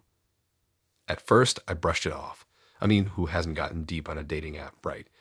But as the days went by, he started talking about things that made me uncomfortable. Like, he knew what time I left for work every day, or how I always took a specific route home. I tried to ignore it, thinking I was just being paranoid, but it was starting to feel a little off. Then, one night, things escalated. I'd been talking to him for a few weeks, and it was the weekend. I'd just gotten home from hanging out with my friends, and I was sitting on my couch, scrolling through my phone. I had just posted a story on Snapchat about how I was tired and ready to relax when Oliver messaged me. Good to know you're home. At first, I thought it was just another one of his weird, deep, philosophical things. But then something caught my eye. His Snapchat story. It was a picture of my apartment building, taken from the street. I froze. The building was dark, and I could barely make out the shape of my window. I didn't even know how he got that picture. I checked the time. He'd posted it before I even posted my story. That's when the panic hit me. I started going through our conversation, and that's when I realized how much he knew about me. Not just stuff from my profile, but little details like what type of coffee I got from that cafe I always went to, or the fact that I'd gone to a certain concert months ago. Things I never even mentioned to him. I told myself I was being dramatic. I blocked him on Snapchat and figured I'd just chalk it up to some weird coincidence. But as I was about to go to bed, I heard something. A tap on my window. It wasn't loud, but it was definitely there. My heart stopped. I don't know if I was more scared because I was alone or because I had this gut feeling that it was him. I don't know why, but I immediately grabbed my phone and checked my Snapchat. I hadn't even thought of doing that earlier. Sure enough, Oliver had sent me another message. Okay, so this is going to sound insane, but I swear to you it really happened. I'm still trying to wrap my head around it. It all started when I got this message on Tinder. I didn't think much of it at first because, well, it's Tinder. You know how it is, right? You swipe left on most people and maybe talk to a few, and forget about it until your notifications start blowing up again. But there was something different about this guy, Oliver. He didn't just send me a boring, hey, what's up? His first message was actually interesting. He was talking about this super random thing that I had just posted on my Insta the day before. Like, he knew way too much about me. I thought maybe I'd mentioned it on my profile or something, but nope, this was stuff I hadn't told anyone, not even my close friends. But the message wasn't creepy, not at first. It was like he was just really good at reading my vibe, you know.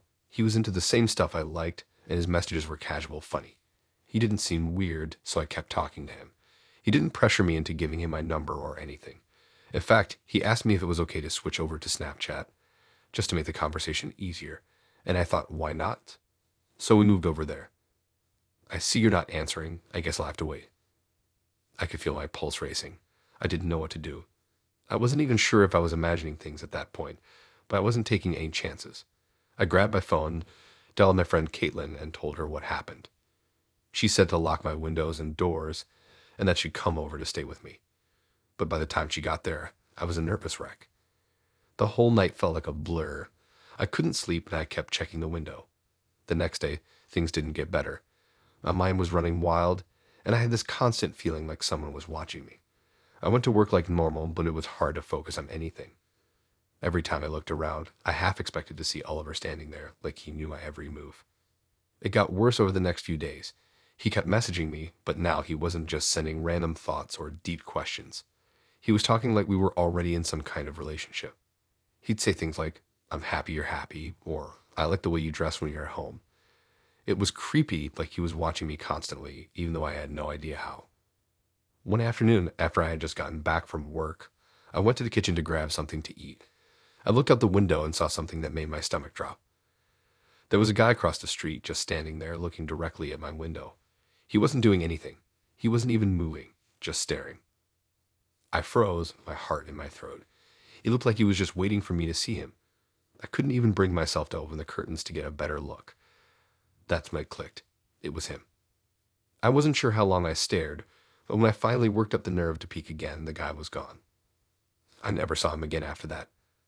After all the drama, I deleted Tinder and all my social media apps. But the memory still haunts me. I never told anyone about the last time I saw the guy, a window being cracked open with no explanation, and his weird, unsettling message the day after. What freaks me out the most, even now months later, I still sometimes get messages on Snapchat. They're from different accounts, but they all have one thing in common. They've got my pictures, my details, things no one should know unless they were following me. I'm not sure if it's him or someone else, but I don't take any chances anymore. Now, every time I hear a knock on my window, my heart stops.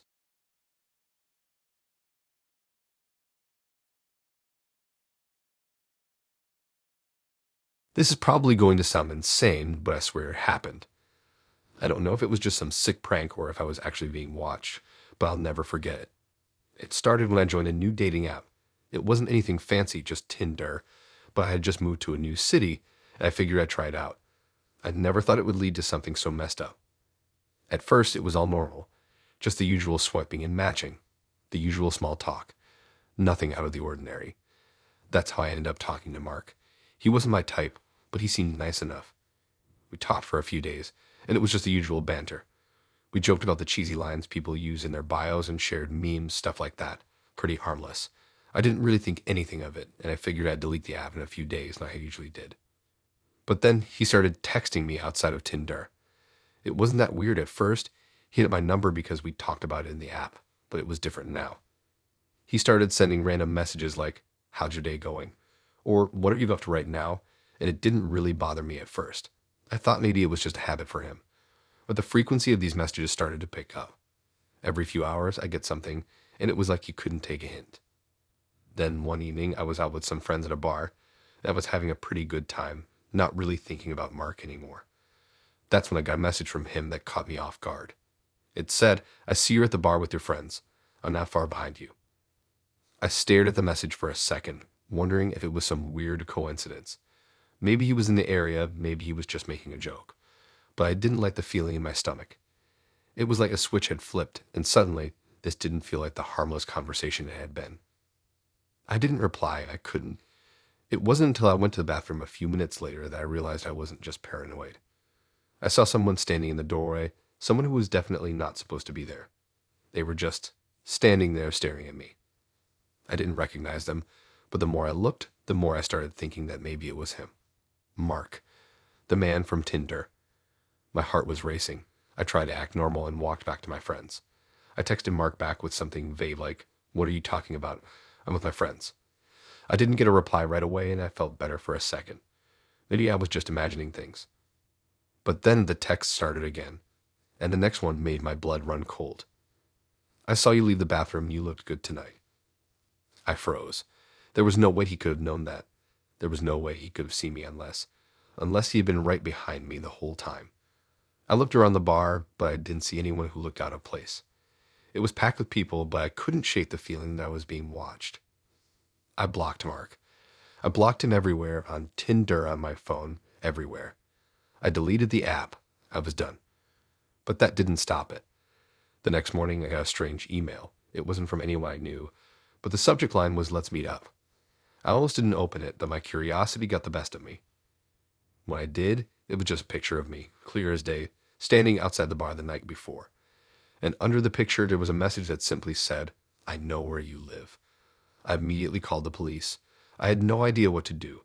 They took a report, but they didn't seem to be too concerned, telling me there wasn't much they could do without more evidence. I decided to change my address, even though it was inconvenient.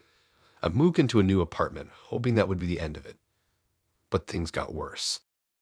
2 weeks later, I received another email. It was a picture of my new apartment building, and there was a note attached. It said, "I see you're at your new place. I'll be waiting." I didn't know what to do anymore. I couldn't just keep running. It felt like I was in a horror movie, and no matter what I did, the stalker was always one step ahead. I stopped going out, stopped talking to people, started closing all the curtains. I felt like a prisoner in my own life. And then one day when I was at home, I heard a knock on my door. My heart skipped a beat. I froze, staring at the door, wondering who it could be. Maybe the mailman? I hadn't ordered anything recently. Maybe someone had the wrong apartment. But no, When I opened the door, there was nothing there. Just a small package, sitting on the doormat. I had no idea what it was or who had left it. I brought it inside, my hand shaking as I opened it. Inside was a stack of photos, each one showing me in different places. Walking to the grocery store, sitting in a coffee shop, going to the gym. And each photo was taken from behind, like someone had been following me everywhere I went. That's when I realized Mark wasn't just some guy on a dating app. He was someone who had been watching me for months, maybe longer. He wasn't just trying to get my attention. He was obsessed. I don't know how he found out where I lived or how he kept getting so close, but I had no choice. I couldn't stay there anymore. I had to leave town, change my name, change everything. But even now, every time I hear a knock on the door, I wonder if it's him. I can't go back to that life. I just hope he's not still out there watching me. If you're reading this, stay safe.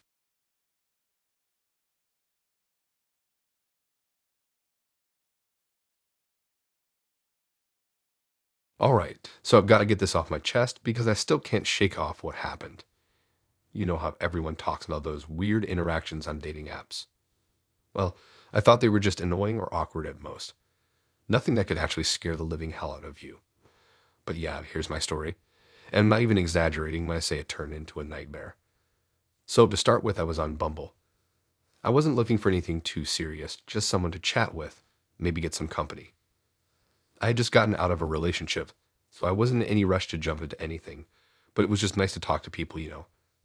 I swiped through some profiles, had a few matches, but there was one guy who really stood out. His name was Ethan, and he seemed chill. His pictures looked normal, not the usual overly posed stuff. He was outdoorsy, had a few shots of him hiking, nothing weird. His bio was simple, just here to meet someone who enjoys the simple things. I mean, he sounded like a decent guy. We started chatting, and at first it was just the usual small talk. Nothing special, nothing odd. He'd text me about random stuff like the weather or some weird fact he learned on Reddit that day. Yeah, a little weird, but harmless, right? I didn't think much of it, but then he started texting me more. I'd get a message from him in the morning, then a few hours later, he'd message again. Then in the evening, another message. I wasn't super interested, but I didn't want to be rude, so I responded here and there.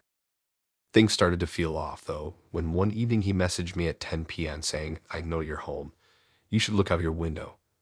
Now, I live on the second floor of my building, so I don't know what the hell he meant by that. I thought maybe he was joking, or maybe it was one of those haha, on a little creepy things guys think are funny. But it kept escalating. The next day, I get another message from him saying, "I saw you walk past your neighbor's door today."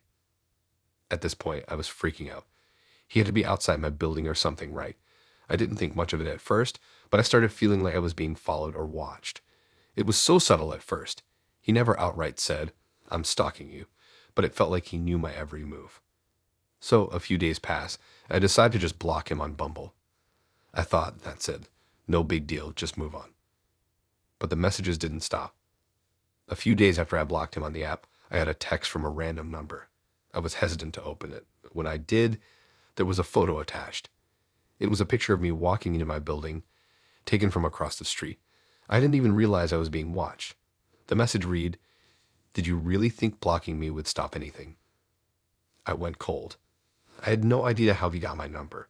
He didn't have it from the app, so how did he know where I lived? I freaked out and immediately called the police, but they just gave me the typical spiel without more solid evidence. There was nothing they could do. That didn't exactly make me feel safe. Then it got even worse. I started noticing strange things around my apartment. At night, I would hear random noises outside my window, like footsteps on the gravel, whispers that seemed to come from nowhere. And sometimes I could have sworn I saw shadows outside my blinds. I couldn't be sure, but I felt like someone was there watching me. It's like this guy was just lurking around all the time. A week after the last message, I decided to take action. I couldn't sit in my apartment feeling paranoid, wondering if someone was outside every time I heard a car go by. I reached out to a friend of mine and asked if I could crash at her place for a while. She didn't question it. She knew something was wrong. That night, I packed a bag and I left, thinking maybe I could just stay away for a while and clear my head. But when I arrived at her place, I saw something that sent me into full-on panic mode. There, taped to the door of her apartment, was another photo. This time, it was a picture of me in my car, pulling up to her building. The message was simple: "I knew you'd run. That was it. I was done. I didn't know who this guy was or how far he was willing to go, but it felt like he was hunting me. I couldn't go back to my apartment. I couldn't go anywhere without feeling like I was being watched. I spent the next few days at my friend's place, checking the locks on every window and door, constantly peeking out to make sure I wasn't being followed. But it didn't stop. The worst part was when I noticed a reflection in her window one night. There was a figure standing in the parking lot, just staring out of the building. It wasn't like they were trying to hide. They were just standing there, looking up at her apartment. That was when I knew for sure it was him. I called the police again, but they still couldn't do anything concrete. They said they couldn't trace his number or investigate further unless there was more evidence. At that point, I realized I was on my own. I couldn't just live in constant fear. Eventually, I packed up again and moved to a completely different city, hoping the whole nightmare would just go away. I even changed my number, wiped all of my social media, and deleted every dating app. I didn't know if I'd ever get a message or a picture from him again, but I couldn't take the risk anymore. The last time I heard from him was a year ago. I got a random email from an account I didn't recognize. It had no subject, just a file attached. Inside was a video, a clip of me walking into a coffee shop, looking just like I had back then, oblivious to everything. It was the last straw. I don't know if he's still out there, if I can't live in fear forever. Just trust your instincts and get out before it's too late.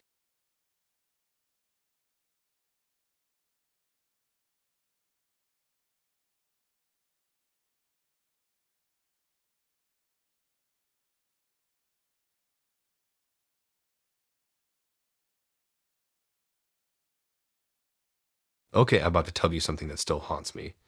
It happened a while ago, but I swear, every time I think back to it, I get this weird sinking feeling in my stomach. Honestly, I didn't believe in all the creepy stories people tell on dating apps before this happened. It sounded like stuff from a bad horror movie. But now, I know it's not all fun and games. It's real. This is my story. I was using Tinder at the time, just like any other normal person. I wasn't really looking for anything serious. I just wanted to meet some people and maybe go on a few dates. I didn't expect anything out of the ordinary, but sometimes things get a little strange when you meet people online. There was this guy I matched with. His name was Chris, and his profile looked pretty normal. He had some basic pictures, nothing too weird. A couple of him hiking, one where he was holding a dog, all the usual stuff. He seemed chill, so we started chatting.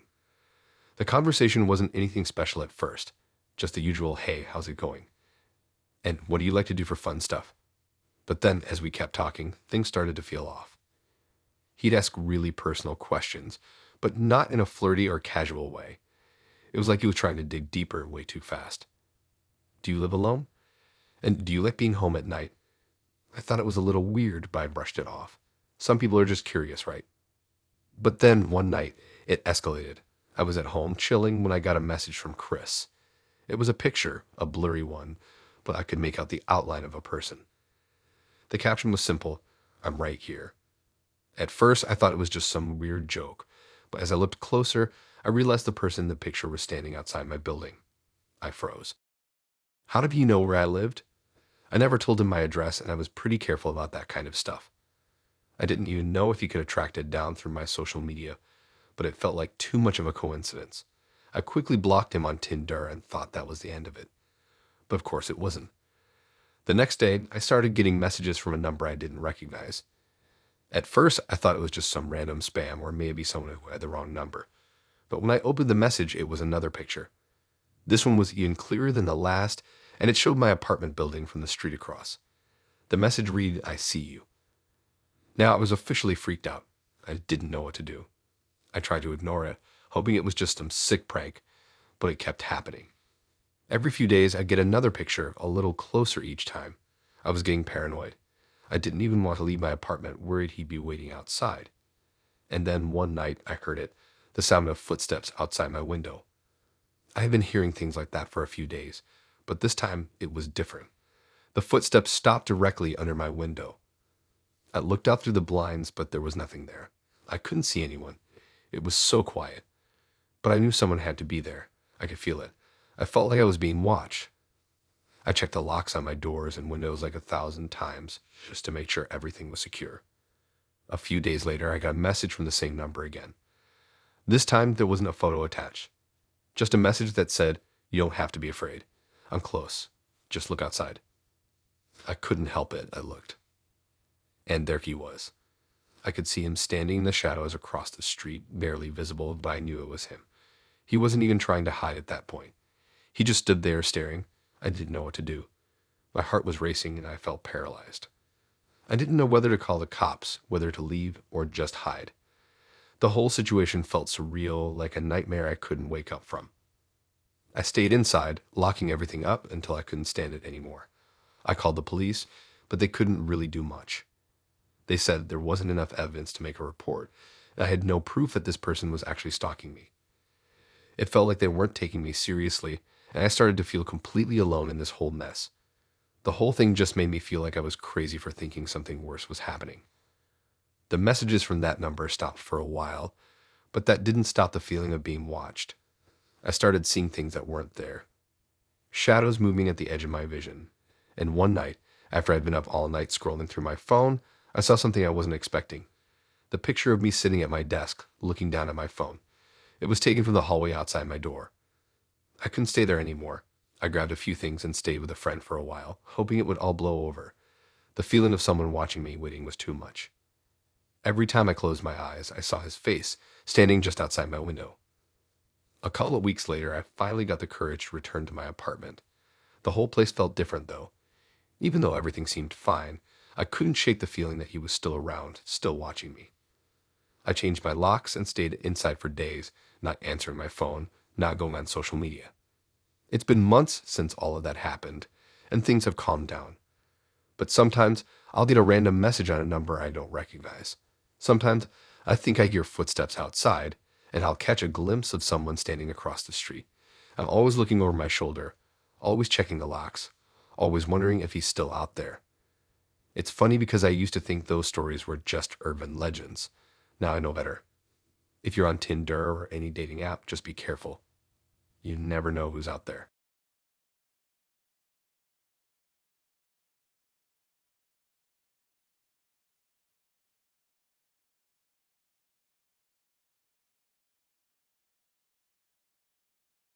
I've never been the type to believe in horror stories on the internet. You know the ones. Creepy stalker tales or people talking about weird experiences they've had on dating apps. I thought they were exaggerated or just attention-seeking nonsense. That is, until I had my own experience. It started when I matched with a guy on Bumble. His name was Lucas. He had a normal profile, nothing too weird. Just some selfies and pictures of him at the beach and out at some bars. I thought, why not? I'm new to this and I could use a date. His messages were sweet, nothing alarming. He asked me what I liked to do, what kind of music I listened to, and the usual stuff. Everything seemed fine at first. After chatting for a bit, he asked if I wanted to meet up for drinks. We agreed on a local bar. The first date was fine. He was a little too quiet for my taste, but he was nice, and we had a couple of drinks. I felt okay, even though he kept lingering a little longer than I thought was necessary. But I didn't think much of it at the time. After the first date, we started chatting more frequently. He would text me all the time, asking about my day, what I was doing. It was nice at first, but then I started to feel like he was too present. I'd tell him I was going to work, and somehow he'd send me a message at lunch asking how my day was going. Sometimes I'd be out with friends, and I'd get a text from him asking why I didn't mention I was going out. I figured he was just trying to be thoughtful or maybe a little clingy. I didn't want to be rude, so I played along. Then things started getting weirder. One day I went to a coffee shop by my work. I didn't tell anyone where I was going, just decided to take a walk and grab a coffee. I'd been sitting there for about 15 minutes when I got a text from Lucas. Are you at the coffee shop near your office? My heart dropped. How did he know? I never told him which coffee shop I went to. I thought it was a weird coincidence, so I brushed it off. But then it happened again. A couple of days later, I went to the gym, just like I did every Tuesday and Thursday. And when I was getting changed afterward, I checked my phone. There was a message from him. How's the gym session? I saw your car in the lot. At this point, I was freaked out. I tried to ignore it and even texted him back saying I didn't appreciate how he seemed to be keeping track of my movements. He apologized, saying it was a mistake and that he hadn't meant to make me uncomfortable. I believed him for a second, but something still didn't sit right. The next week, I went to a friend's house for a small get-together. It was nothing special, just hanging out and watching movies. I didn't mention it to Lucas because I didn't feel like telling him about every little thing I did. But I got another text later that night. You look like you're having fun at Emily's place. I froze. How did he know I was at Emily's? I started to feel like I couldn't escape him, no matter what I did. Things didn't stop there. A few nights later, I came home from a late shift at work and noticed something strange. My front door was slightly ajar. I didn't remember leaving it open. I cautiously stepped inside, but everything seemed fine. Still, I couldn't shake the feeling that something was off. The next day, I found one of my picture frames had been moved from my coffee table to the shelf next to it. It wasn't a huge thing, but it unsettled me. I thought maybe I was just being paranoid, but deep down I knew I hadn't moved it. The following night, I was lying in bed, trying to fall asleep when I heard the sound of something scraping against my window. At first, I thought it was a wind or maybe a tree branch, but then I heard it again. I tried to brush it off, but I couldn't. I felt like someone was out there watching me. I got up and peered through the curtains. Nothing. But it was enough to make me question if I was being followed. After a few days of strange occurrences, I finally did some digging on Lucas. I found his Facebook page, and it looked pretty normal, nothing weird at first. But when I looked through his friends list, I saw a few familiar faces, people I had seen at places I frequented. It felt like he was somehow connected to all these spots I went to. It was almost as if he was always one step ahead, always showing up where I was, even if I hadn't told him. The final straw came when I came home from a weekend trip to visit my family. I went to unlock my front door and noticed something strange. My door wasn't just unlocked, it was open. I went inside, my heart pounding, and when I stepped into my living room, everything was different. My couch was moved slightly to the left, and the TV remote was in a different spot. I couldn't believe it. Someone had been inside my apartment, and I knew exactly who it was. I called the police, but they didn't have much to go on. Nothing had been stolen. But the realization hit me like a ton of bricks. Lucas had been inside my place. He'd somehow gotten in, and I had no idea how long he'd been watching me. I deleted Bumble, blocked his number, and went to stay with a friend. I don't know where Lucas went after that, but I couldn't shake the feeling that he was still out there, waiting for the right moment. To this day, I don't use dating apps anymore. I don't know if I'll ever feel safe going back.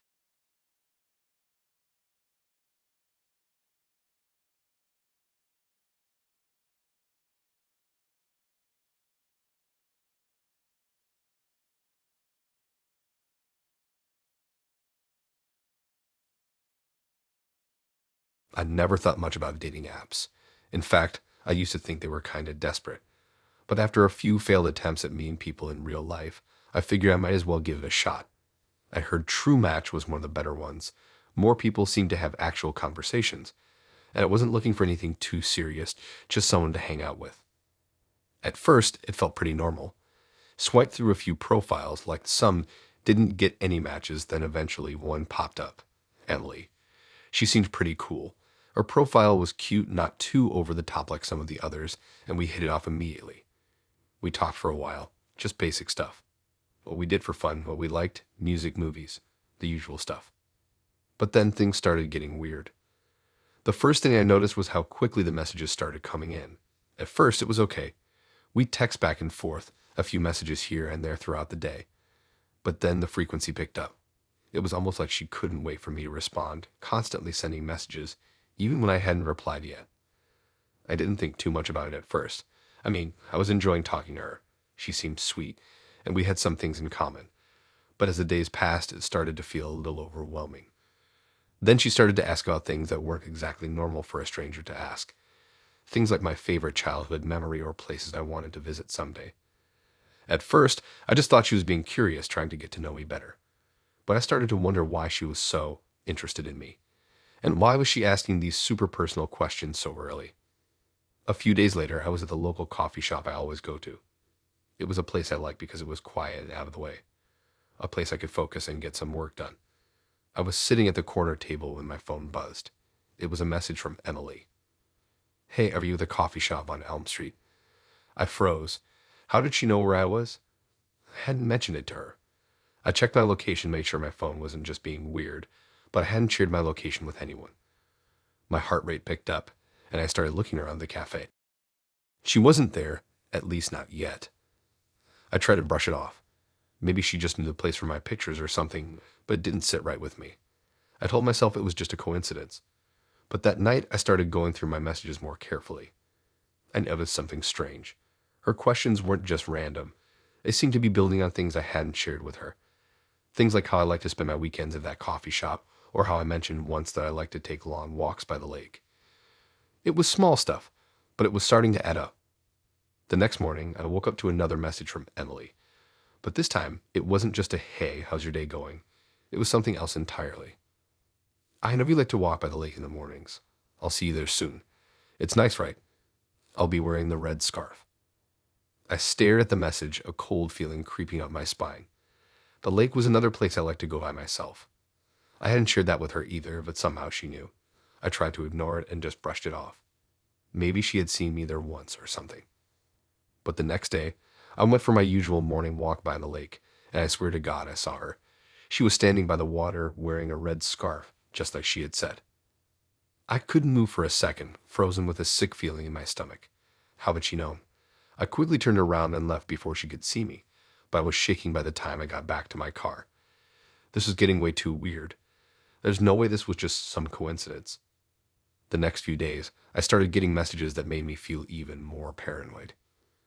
"I saw you at the grocery store last night. You bought those chips you always get." I didn't even know how to respond. It was like she was everywhere I was, watching me.